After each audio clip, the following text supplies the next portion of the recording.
지난 한 주간 동안 우리는 고난 주간을 보내면서 다니엘 기도회를 통해 큰 은혜를 함께 나누었습니다.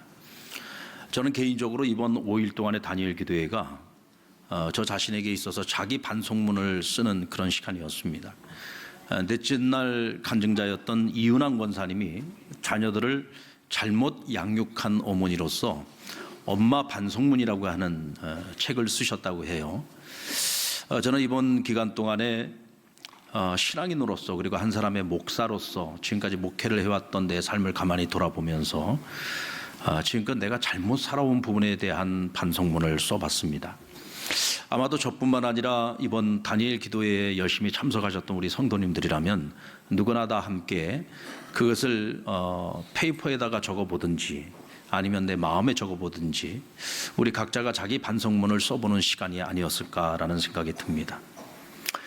반성문을 쓰는 것으로만 끝나면 안 됩니다. 반성문을 썼으면 이제는 그 반성문대로 살아가야 될 책임이 우리에게 있습니다.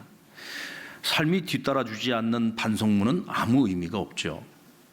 만약 우리가 이번에 쓴 반성문대로만 살아갈 수 있다고 한다면 부활의 우리 예수님에게 이번 부활절을 맞이해서 드릴 수 있는 최고의 선물이 되지 않을까 생각합니다. 저희 교회 협력 선교사들 가운데 평신도 선교사들이 여러 분 계십니다. 그분들 보면은요, 하나같이 세상에서 잘 나가던 사람들입니다. 세상에서 전부 다 성공이 보장됐던 사람들입니다. 그런 자리에 올라가기 위해서 사람들은 피 튀기는 경쟁을 하면서 그 자리까지 올라간 그런 사람들이었습니다. 그런데 오늘 하나님께서 그들에게 사명 주실 때 그 모든 이 세상에서의 영광을 다 뒤로 하고 하나님께서 보내신 선교지에 가서 모든 것을 희생하면서 살아가는 거예요. 이 땅에서 여기서 살 때는요, 먹고 사는 거 전혀 걱정하지 않았던 사람들이 거기 가서는 끼니를 걱정해야 될 만큼 그런 때로는 가난과도 싸워야 되고요, 영적인 싸움도 치열하게 싸우면서 살아갑니다. 그런데 하나같이 제가 그분들하고 만나서 얘기를 나눠보면 그분들은 하나같이 얘기하는 것이 우리는 행복하다고 얘기합니다. 왜 그럴까요? 그 차이가 뭘까요? 우리는 은혜를 받는 거에서 거의 끝나요. 은혜를 받는 것만 좋아합니다. 그런데 은혜를 받은 자로서 살아가는 삶을 우리가 그렇게 살아보지 않으니까, 하나님께서 하라는 대로, 하나님께서 명령하시는 대로 하나님의 부름 앞에서 온전한 순종을 하지 않으니까 순종하며 살아가는 사람들이 느끼는 그 행복을 우리는 느끼지 못하는 거예요. 세상적인 가치와 세상적인 기준에서만 보니까 불행해 보이고 불쌍해 보이고 긍휼히 여겨지고, 근데 그들은 하나같이 우리의 생각과 전혀 다른 생각을 가지고 살아간다니까요. 여러분, 예수님처럼 사는 건 어려운 일입니다. 그래서 예수님께서는 말씀하시기를 나를 따르는 길은 자기 십자가를 지키지 자기를 부인하는 길이고 좁고 협착한 길이라고 했습니다.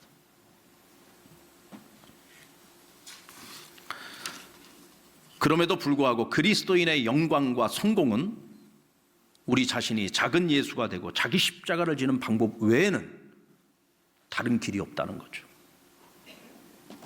그리고 이것이 세상을 이기는 그리스도인의 능력이라고 말씀하십니다. 그렇다면 우리 그리스도인들이 작은 예수가 되고 자기 십자가를 지는 길을 걸어갈 수 있는 능력은 어디로부터 오는 걸까요? 바로 그것이 부활의 능력입니다. 예수님께서 제자들에게 처음으로 자신의 죽음과 부활에 대해서 예고하시는 내용이 마태복음 16장 21절에 나오는데 우리 같이 한번 읽어보겠습니다. 마태복음 16장 21절 시작. 이때로부터 예수 그리스도께서 자기가 예루살렘에 올라가 장로들과 대제사장들과 서기관들에게 많은 고난을 받고 죽임을 당하고 제3일에 살아나야 할 것을 제자들에게 비로소 나타내시니, 예수님께서 자신의 고난, 죽음에 대해서 미리 예고를 해주셨어요. 그런데 십자가에서 끝나는 것이 아니죠. 반드시 십자가가 있으면 그 다음에 뭐가 따라옵니까? 부활의 영광이 있어요. 주님께서 제자들에게 미리 예고하시기를 내가 장사된 지 3일 만에 다시 살아날 거라고 말씀하셨습니다. 하나님께서 내게 생명을 주실 것이다. 그런데 이 생명은 어떤 생명이냐? 영원한 생명인 거죠. 부활의 영광에 대해서도 예언을 하셨습니다. 그리고 24절 25절 말씀을 이어서 같이 읽어보겠습니다. 시작. 이에 예수께서 제자들에게 이르시되 누구든지 나를 따라오려거든 자기를 부인하고 자기 십자가를 지고 나를 따를 것이니라. 누구든지 제 목숨을 구원하고자 하면 잃을 것이요 누구든지 나를 위하여 제 목숨을 잃으면 찾으리라. 아멘. 주님을 따르기를 원한다면 주님을 위하여 자기 목숨을 내놓을 각오를 해야 된다는 거예요. 이를 위해서 자기를 부인해야 되고 자기 십자가를 져야 된다는 것입니다. 너희가 이와 같이 하면 너희가 나를 위하여 너희 목숨을 잃었을 때에 내가 너희에게 생명을 주겠다고 약속하십니다. 근데 여기서 말씀하고 있는 이 생명은 유한한 생명이 아니에요. 오늘 여기서 살다가 죽는 그런 생명이 아니라 영원한 생명을 하나님 우리에게 주시겠다는 겁니다. 어떻게 우리에게 영원한 생명을 주실 수 있습니까? 바로 부활의 생명입니다. 예수님께서도 우리와 똑같이 인간의 육체를 가지고 계셨죠. 그래서 겟세마네 동산에 올라가서 기도하실 때에 이 잔을 피할 수만 있다면 피할 수 있게 해달라는 기도를 하셨습니다. 그러나 아버지의 뜻대로 해달라는 마지막 최종 결정의 기도를 통해서 십자가의 길을 걸어가셨지만 주님도 연약한 육체를 가지고 계셨다는 거죠. 그런데 그 모든 인간의 연약함을 뒤로하고 어떻게 그는 마지막까지 십자가에서 그 사명을 감당할 수 있었을까요?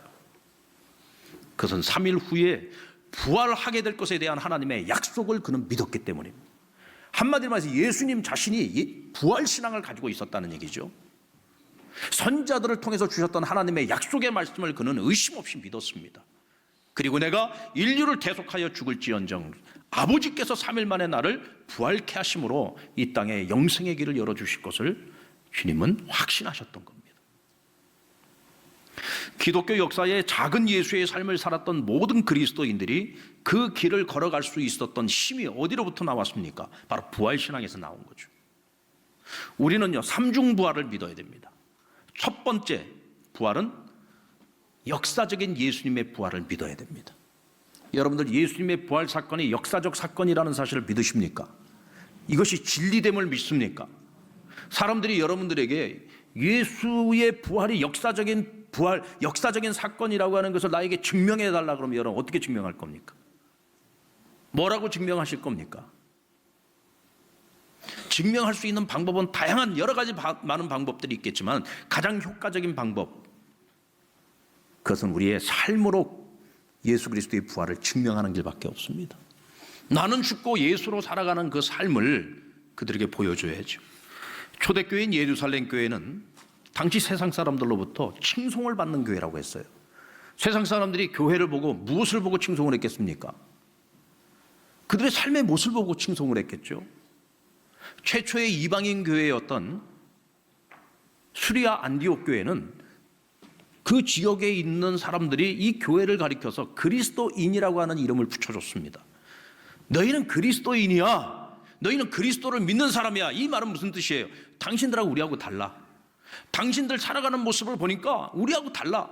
가치관이 달라. 세계관이 달라. 삶의 모습이 달라. 삶의 방식이 달라.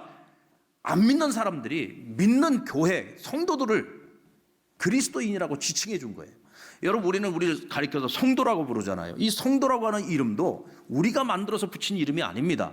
거룩한 물이라고 하는 이 성도라는 이름은 세상 사람들이 교회를 보고 붙여준 이름이에요. 교회를 부를 때 성도라고 부른 겁니다.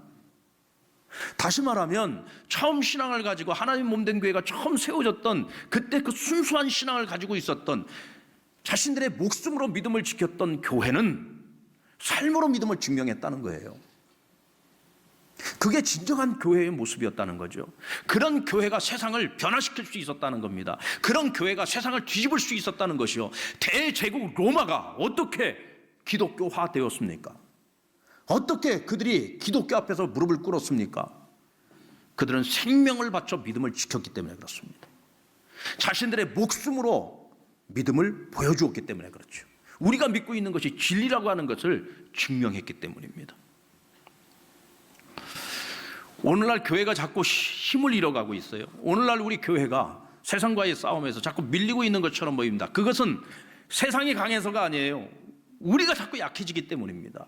우리가 왜 약해집니까? 말씀대로 살지 않기 때문이죠. 왜 말씀대로 살지 않습니까? 부활신앙이 없습니다. 부활신앙이 없다 보니까 자꾸 우리의 소망을 영원한 하나님의 나라에다가 두지 아니하고 자꾸 이 세상에서만, 이 세상에서 잘 되는 거, 이 세상에서 성공하는 거, 이 세상에서의 영광만을 우리가 추구하면서 살아가니까 자꾸 우리가 힘을 잃어가는 거예요. 왜요? 그리스도의 능력, 그리스도인의 능력은 그런 것에 있는 것이 아니기 때문에 그렇습니다. 오늘 본문의 말씀은 예수님의 부활이 역사적인 사실이라는 것을 가장 확실하게 입증해주고 있는 말씀이죠. 오늘 예수님의 부활 현장에 두 부류의 증인들이 있었습니다. 부활 현장을 처음 목격했던 한 부류는 안식 후 첫날 새벽 미명에 무덤을 찾아갔던 막달라 마리아와 다른 마리아입니다. 이 여인들은요, 제자들도 전부 도망쳤는데 이 여인들은 끝까지 주님 십자가에 달리시는 현장에도 함께 있었고, 주님께서 무덤에 안치되어지는 그 현장에서도 끝까지 함께 했고, 주님 안치되시고 난 후에 3일이 지나고 제일 먼저 예수님 무덤에 달려왔던 여인들입니다. 이 여인들은 천사가 임하는 것을 보았습니다. 천사로부터 예수님께서 죽은 자들 가운데 있지 아니하고 산 자들 가운데 계신다, 자신이 말씀하신 것처럼 3일 만에 부활하셨다라고 하는 이 부활의 첫 소식을 들었던 여인들이기도 합니다. 그리고 천사가 뭐라고 했습니까? 무덤 안에 들어가서 예수님이 누워있던 그 자리를 가서 확인하라고 말했습니다. 이 여인들은 들었습니다. 가서 보았습니다. 그리고 제자들에게 달려가서 부활 소식을 전하고 갈릴리로 가라, 내가 그곳에서 만나리라. 그 명령을 받아 제자들에게로 달려가던 중에 부활하신 주님이 또 이 여인들을 다시 만나 주셨죠. 그리고 이 여인들에게 평안을 빌려주시고, 그리고 부활의 증인이 되라고 말씀하십니다. 이 여인들은 보았습니다. 들었습니다. 그리고 그 자리에서 주님 앞에 엎드려 주님의 발을 잡고 주님께 경배했다고 했습니다. 아주 시청각적으로 예수님의 부활을 몸소 체험했던 거죠. 본 것을 그대로 전했습니다. 들은 것을 그대로 전했습니다. 경험한 것을 그대로 전했습니다.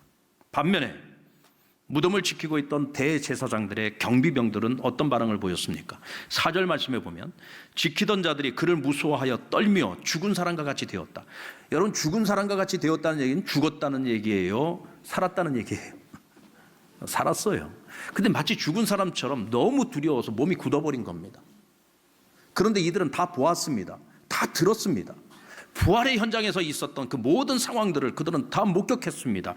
그래서 11절 말씀에 보면 그들 중 몇 사람이 대제사장들에게 들어가 모든 된 일을 고하였다 그랬어요.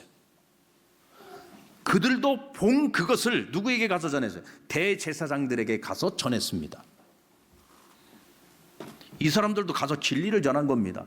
그런데 대제사장들이 그 말을 듣고 백성의 장로들을 모아다가 의논을 합니다. 그리고는 이 경비병들에게 돈을 주어 그들을 매수하고 그들로 하여금 거짓 사실을 유포하게 만들었습니다. 어떤 거짓 사실입니까? 제자들이 밤사이에 와서 예수님의 시신을 도적질해 갔다고 사람들에게 유포한 거죠. 역사의 현장에서 진리를 보았음에도 불구하고 돈 몇 푼에 자신들의 양심을 팔아먹은 겁니다. 거짓 진리를 유포한 거죠. 용서받지 못할 죄를 저지르고 말았던 것. 예수님의 부활 사건은 대제사장들과 장로들에게는 무슨 일이 있어도 이것은 사실로 받아들일 수 없는 일이었고 인정할 수도 없는 일이었고 또 백성들에게 절대로 알려져서도 안 될 일이었습니다. 예수님의 부활 사실이 이것이 진짜 사실이라고 한다면은 그토록 자신들이 놓치지 않게 해서 잃어버리지 않게 해서 몸부림쳤던 모든 기독권을 다 잃어버리게 되고 예수님을 십자가에 하나님의 아들 메시아를 십자가에 못 박은 죄를 자기들이 다 온팡 다 뒤집어 쓰는 거예요. 무슨 일이 있어도 이걸 막아야만 했던 것입니다. 그들이 이것이 진리가 아니라고 생각했기 때문이 아니에요. 경비병들이 분명히 본 것을 와서 전했습니다. 자신들이 알고 있습니다. 얼마나 많은 병사들을 풀어가지고 그 무덤을 지키고 있었는지, 제자들이 무슨 수로 그 무거운 돌 무덤에 그 돌을 옮겨놓고 예수님의 시신을 그것도 칼을 들고 지키고 있는 그 군사들을 피해서 훔쳐갈 수가 있겠습니까? 이건 말이 안 되는 얘기잖아요. 그들도 알고 있습니다. 그러나 그들은 진리를 왜곡해야만 했던 거예요. 왜? 자신들의 기득권을 유지하기 위해서. 여러분, 빌라도는요, 총독이면서 판결권을 가지고 있는 사람. 이 사람은 옳고 그름을 판결하는 사람이었습니다. 그래서 진위를 기가 막히게 파악하는 사람이었어요. 빌라도가 뭐라고 얘기했습니까? 왜 저 사람들이 예수를 죽이려고 한다고 얘기했습니까? 저들은 저게 진리냐 아니냐 이런 거에 관심이 없고 오로지 예수를 시기하였기 때문이다 그랬어요. 자신들을 바라보던 백성들의 시선이 예수에게로 옮겨가는 것을 너무너무 싫어했던 거죠. 만약에 예수가 새 예루살렘을 건설하게 되면 자신들의 기득권을 잃을 거라고 생각을 했던 겁니다.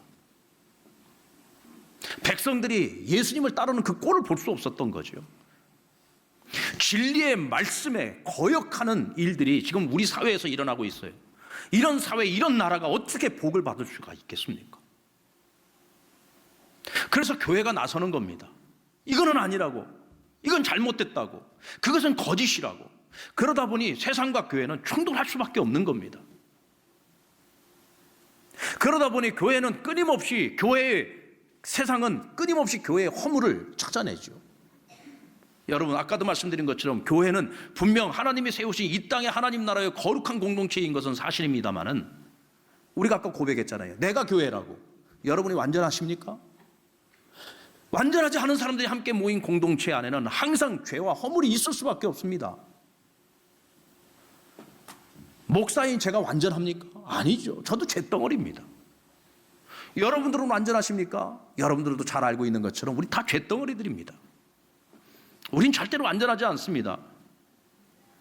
단지 예수 그리스도를 우리의 구주로 모시고 그를 경외하며 함께 모인 공동체이기에 하나님이 우리를 거룩하다 여겨주시는 것이지 우리가 그렇게 거룩한 공동체는 아닙니다. 분명히 허물이 있고 죄가 있습니다.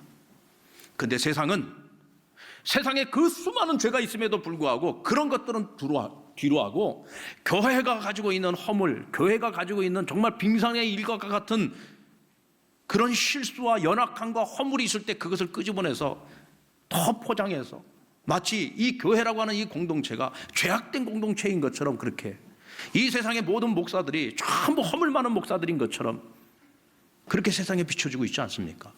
우리가 회개하지 말자는 얘기가 아닙니다.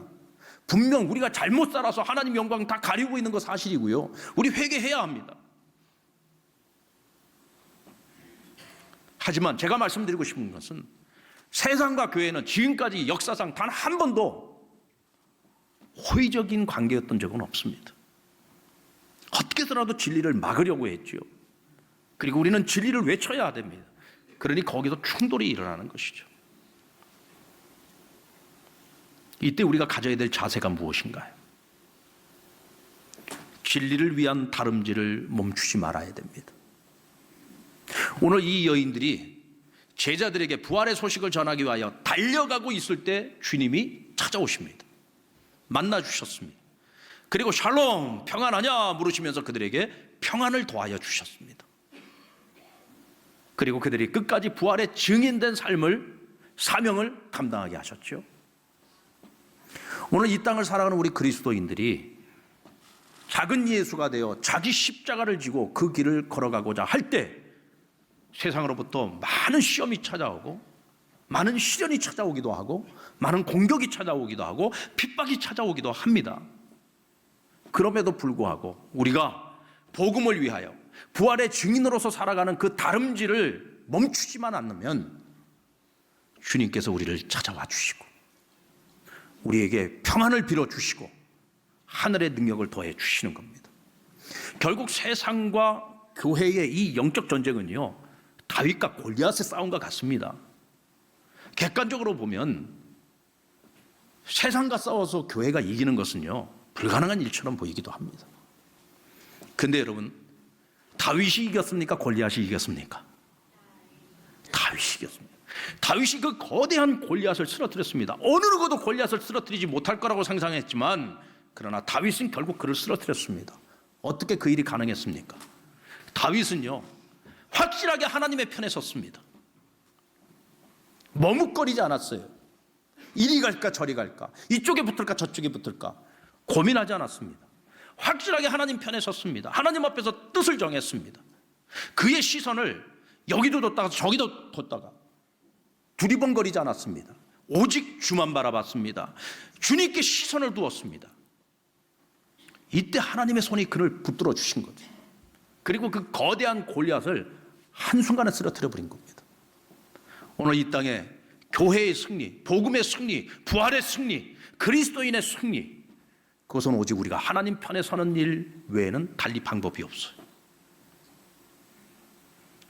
뜻을 정하셔야 됩니다. 확실하게 내가 어느 편에 서야 되는지를 여러분 결단하십시오. 아멘. 아직도 혹시 머뭇거리고 있습니까? 아이고, 이거 내가 작은 예수로 살아야 돼 말아야 돼? 아직도 갈등하고 있습니까? 자기 십자가를 져야 돼 말아야 돼? 아직도 갈등만 하고 있습니까? 갈등만 하고 있는 교회는 절대로 이기지 못합니다. 갈등만 하면서 살아가고 있는 성도들은 절대로 승리할 수 없습니다. 우리가 가져야 될 자세, 진리를 위한 다름질을 멈추지 말아야 됩니다. 결국 여러분, 세상을 이기는 부활의 능력은 우리의 삶을 통해서 증명되는 길 외에는 없습니다. 예수님께서 십자가를 지시고 마지막 임종하시기까지 사람들이 계속 예수님을 시험했어요. 어떤 말로 시험했습니까? 너가 정말로 하나님의 아들이라면, 너가 정말로 하나님의 아들이라면 너 스스로를 구원해봐라. 너가 정말로 하나님의 아들이라면 그 십자가에서 내려와 봐라. 그리고 너가 하나님의 아들이라는 증명을 해보라고 얘기를 합니다. 근데 예수님께서는 침묵으로 일관하셨죠. 예수님이 능력이 없어서입니까? 마음만 먹으면 지금이라도 아버지께 구하여서 하늘의 군대를 동원할 수 있었습니다. 근데 주님께서 침묵하십니다. 끝까지 침묵하십니다. 임종하시기까지 침묵하셨습니다. 왜였을까요? 많은 말보다, 지금 내가 여기서 내려가는 것보다 내가 여기서 저들을 위하여 죽음으로 말미암아 인류를 구원할 수 있다고 하는 하나님 아버지의 뜻에 마지막 끝까지 순종하는 것이 이기는 길이라는 것을 아셨기 때문이죠. 끝까지 그 길 가셨습니다. 그리고 그들에게 증명해 보이셨죠. 무엇으로 증명해 보이셨습니까? 죽으신 지 사흘 만에 주님은 부활하셨습니다. 부활하신 예수님, 그가 하나님의 아들 되심에 대한 이보다 더 분명한 증거가 무엇이 있습니까? 오늘 이 땅을 살아가는 우리 그리스도인들이 무엇으로 하나님 살아계심을 증명할 수 있습니까? 무엇으로 부활을 증명할 수 있습니까? 그것은 바로 우리의 삶입니다. 많은 구호와 많은 외침, 여러분, 구호를 외친다고 세상은 변하지 않아요. 목소리를 높인다고 세상은 변하지 않습니다. 그러나 오늘 저와 여러분, 우리 그리스도인들이 각자의 삶의 자리에서 오늘 우리가 자기 십자가 지고 자기 자신을 부인하면서 나를 위하여 죽으시고 다시 사신 예수 그리스도를 위한 삶을, 그 좁은 길을 묵묵히 걸어간다면, 포기하지 않고 어떤 시련 앞에서도 끝까지 다름질을 할 수 있다면 주님께서 우리에게 샬롬을 주실 것입니다. 하늘의 능력을 더하여 주실 것입니다. 그리고 이 모든 것이 진리임을 세상 가운데 증명해 보이도록 만드실 것입니다. 오늘 우리가 그와 같은 삶을 결단하고 주님 앞에 끝까지 이 다름질을 포기하지 않겠다고, 오늘부터 시작하겠노라고 하나님 앞에 결단하며 나아간다면 오늘 이 부활절을 맞이해서 우리 주님, 부활하신 예수님께 드릴 수 있는 이것이 최고의 선물이 되리라고 믿습니다. 오늘 우리가 마음으로만 끝내지 마십시다. 손으로 쓴 것으로 끝내지 마십시다. 우리의 반성문대로, 오늘 하나님께서 주신 말씀대로 우리의 삶 속에서 살아내는 저와 여러분 되기를 주의 이름으로 축원합니다.